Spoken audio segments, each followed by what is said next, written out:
আপনারা জানেন যে কিছুদিন আগে বাংলাদেশে আমাদের ভাই দীপু দাস তাকে নির্মমভাবে হত্যা করা হয়। বলা হয় যে তিনি নাকি ফেসবুকে পোস্ট করে, তা আদৌ কিনা সত্যি জানা নেই।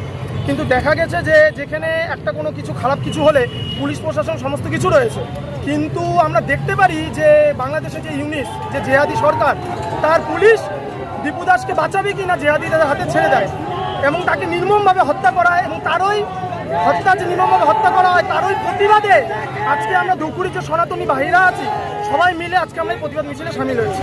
কি করা হলো আজকে এখানে আমাদের মিছিলটি আজকে ধূপগুড়ি ডাকমালা থেকে শুরু করে ঘোষপাড়া মোড় হয়ে এখানে চৌপতিতে এসে শেষ হলো। চৌপতিতে প্রতিবাদ করা হলো এবং দীপু দাসের ছবিতে শ্রদ্ধাঞ্জলি জানানো হলো, এমনকি সাথে সাথে জিহাদি যে ইউনিট আছে তার পুষ্পিত করা হয়েছে।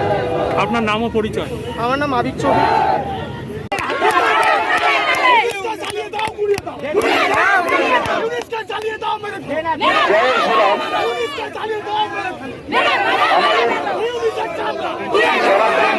সমাজকে একত্রিত হতে হবে, নইলে আজকে বাংলাদেশে, কালকে পাকিস্তানে, পরশু আমাদের ইন্ডিয়ায়, শুধু সময়ের অপেক্ষা। এখানে সমাপ্ত করবো